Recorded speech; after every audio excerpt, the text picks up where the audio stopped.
Hello students, आज हम बाबू लोग लेसन नंबर 3 के लेक्चर नंबर 6 पढ़ने जा रहे हैं, जिसमें आपको पढ़ना है क्या, बहुत ही आसान टॉपिक और लॉजिक वाला बेहतर वाला कॉन्सेप्ट वाला पढ़ने जा रहे हैं। लिखा क्या है कि पुरुष में यौनारंभ माने पुरुष में कब पुरुष के लक्षण दिखने लगते हैं। दूसरा पॉइंट कि पुरुष के द्वितीयक लक्षण होते कौन कौन से, कैसे पहचानेंगे कि लड़का जवान हो चुका है, शादी करने लायक हो चुका है। अगला पॉइंट कि सर जो पुरुष में जो रिप्रोडक्टिव ऑर्गन्स होते हैं, जनन अंग होते हैं, उन जनन अंग के काम क्या होते हैं सर जी। तो इन सभी पॉइंट को जानने की कोशिश करेंगे इस लेक्चर में। तो आप इस लेक्चर के अंत तक बने रहिए ताकि आपको एक बार एक जानकारियां ढंग से मिल सके। तो बिना लेट किए चलते झटाझट फटाफट।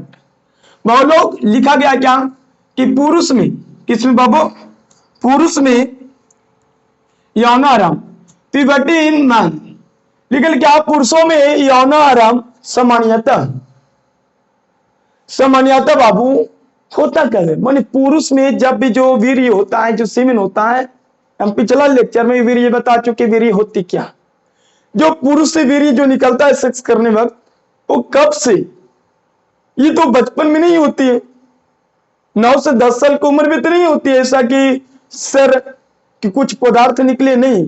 जैसा ही आपका एज होती है, यौन आरंभ होती है, आप में हार्मोन बनने लगते हैं, तब आपके अंदर से श्वसन के मार्ग से एक लिक्विड निकलती है, तरल पदार्थ निकलता है, उसी को वीर्य कहते हैं।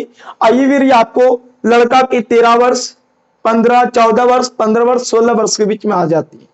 माने 16 से पहले और 13 के बीच में, माने 13 और 16 वर्ष के बीच में आपकी वीर्य श्वसन से आने लगेगा।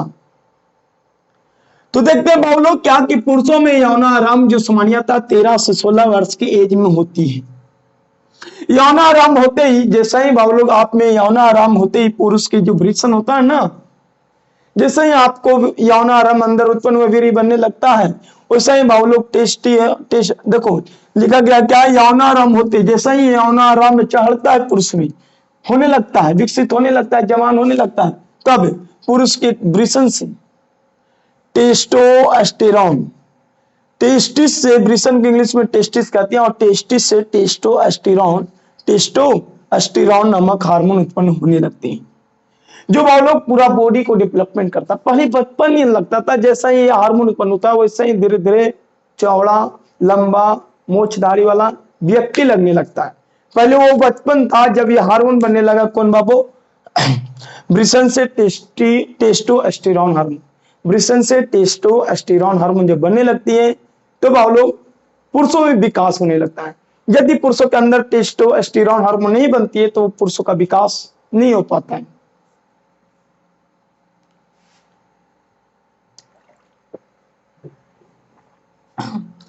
अब आगे लिखा गया है कि सर पुरुष के द्वितीयक लैंगिक लक्षण होता क्या, secondary sexual character of man, secondary sexual characters of man. Sir ji जो होता है ना बाबू, ये जो टेस्टोस्टेरोन हार्मोन है, इसी हार्मोन के चलते बाबू लोग पुरुषों की द्वितीयक लैंगिक लक्षण उत्पन्न होते हैं, पुरुषों के द्वितीयक लैंगिक लक्षण उत्पन्न होते हैं बाबू लोग, secondary sexual character of man. जब आपके अंदर बाबू लोग टेस्टोस्टेरोन देखो, वृषण से पुरुष के अंदर वृषण से टेस्टोस्टेरोन नामक हार्मोन बनने लगता है, तब क्या होता है, पुरुषों में वृद्धि तो होता है, वृद्धि के साथ साथ लैंगिक अंगों का, सेक्स करने वाला ऑर्गनों का भी विकास होता है। जिस तरह से जैसे ही बाबू लोग 13 से 16 वर्ष के बीच यौनारंभ चढ़ता है पुरुषों का, तो उस समय उस टाइम पुरुषों के वृषण से टेस्टिस से टेस्टोस्टेरोन नामक हार्मोन बनने लगता है। यह हार्मोन वृद्धि के साथ साथ, पुरुषों की वृद्धि करने के साथ साथ उसके लैंगिक अंग जो होते हैं, सेक्स करने वाला जो ऑर्गन होते हैं, उस ऑर्गन का भी डेवलपमेंट होने लगता है। तो बाबू लोग आगे क्या है कि पुरुष के द्वितीयक लैंगिक लक्षण, पुरुष के द्वितीयक लैंगिक लक्षण, secondary sexual characters of man. बाबू लोग पहला पॉइंट क्या है कि जब आपके अंदर, पुरुष के अंदर यदि टेस्टोस्टेरोन हार्मोन बनते हैं तो उसके कंधे क्या होने लगते हैं, चौड़े होने लगते हैं।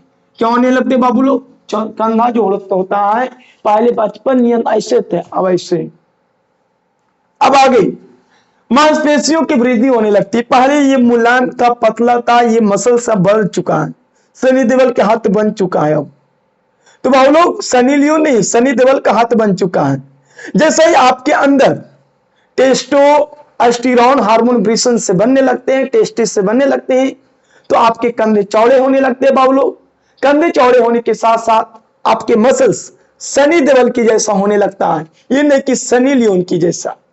बाबू लोग आगे, जिसके कारण मांसपेशियों की वृद्धि होने से बॉडी में मसल्स जो मांस होती है, मांस की वृद्धि होने से बॉडी कैसा लगता है देखने बाबू रो, सुडौल। कैसा बाबू लो, सुडौल एवं ताकतवर हो जाता है। बात को ध्यान रखिएगा सर, जैसा ही टेस्टिस से टेस्टोस्टेरोन हार्मोन बनता है, उसे ही आपके अंदर मसल्स इंक्रीज होने लगती है, और मसल इंक्रीज होने से बॉडी सुडौल एवं ताकतवर हो जाते हैं। अब अगला पॉइंट करे क्या, वृद्धि के कारण जैसे ही टेस्टोस्टेरोन उत्पन्न होते हैं तो हमारा बॉडी ऑर्गन्स वृद्धि करने लगते हैं। तो वृद्धि कारण से क्या, आपकी लंबाई भी क्या हो जाएगी, बढ़ जाएगी। जिस तरफ पाओ पहले पुरुष जो होता है ना 13-16 में बचपन ये लगता है, जैसे ही ये हार्मोन उत्पन्न होता है वैसे ही लड़का वृद्धि कर जाता है, और जब वृद्धि कर जाता है मसल्स इंक्रीज कर जाता है, जिससे सुडौल एवं ताकतवर हो जाता है, उसको कंधा चौड़े लगने लगता है, तो उससे कहते मर्दाना आदमी, पुरुष। उसी यही लक्षण है पुरुष का। अब आगे, अगर चेहरों पर बाल या मुछ दाढ़ी निकलने लगता है, बाल या मुछ दाढ़ी निकलने लगता है, मालूम जैसे ही आपके अंदर टेस्टोस्टेरोन बनता है तो कंधे चौड़े, मसल्स में इंक्रीजिंग, चेहरे पर बाल आने लगते हैं, जिसे हम लोग बाल कहते हैं। क्या, इस बाल को ही क्या कहते हैं, चेहरा पर बाल आना, उसी को मूछ या दाढ़ी कहा जाता है। ये है मूछ, ये कहा बबुआ, मूछ है रे, कहा रे मूछ, और यह है दाढ़ी, ये कहा है, ये है दाढ़ी, यह कहा दाढ़ी, और यह है मूछ। तो जैसा ही चेहरे पर बाल आने लगा, चेहरे पर बाल आने लगा, तो इसे कह दिए मूछ, ऐसे कह दिए दाढ़ी निकलते हैं। अब आगे, काकों में, काकों माने इधर, काकों माने इधर, और वह लोग सीसन, सीसन माने नीचे, और वह लोग वृषण कोष की जो कवर होता है ना, वृषण कोष माने समझ में आता है ना, वह लोग जो दोनों जंघाओं के बीच लटके रहते हैं, अंडा के जैसा अंडाकार होते हैं, और दोनों जंघाओं के बीच अंडाकार, जिससे हम लोग क्या कहते हैं, वृषण कहते हैं। देहाती भाषा में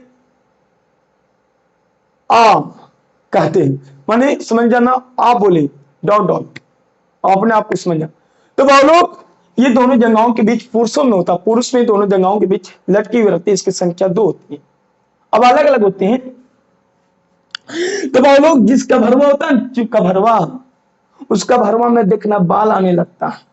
तो वह लोग काखिया के में बाल अला के साथ साथ, इधर बाल आने के साथ साथ आपकी जो वृषण होती है, जो वृषण होते हैं, वो वृषण के जो कवर होता है वृषण कोष, उस कवरों पर भी आने लगता है। अब आगे बाबू, नर जनन अंगों के प्रमुख कार्य। नर जनन अंग के काम क्या होते हैं, chief function of male reproductive organs.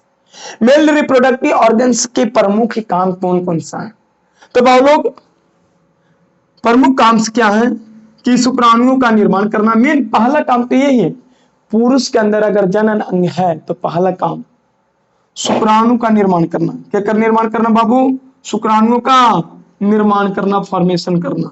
तो बाबू लोग पहला काम है शुक्राणुओं का फॉर्मेशन करना, दूसरा काम है टेस्टोस्टेरोन का स्त्रावन करना।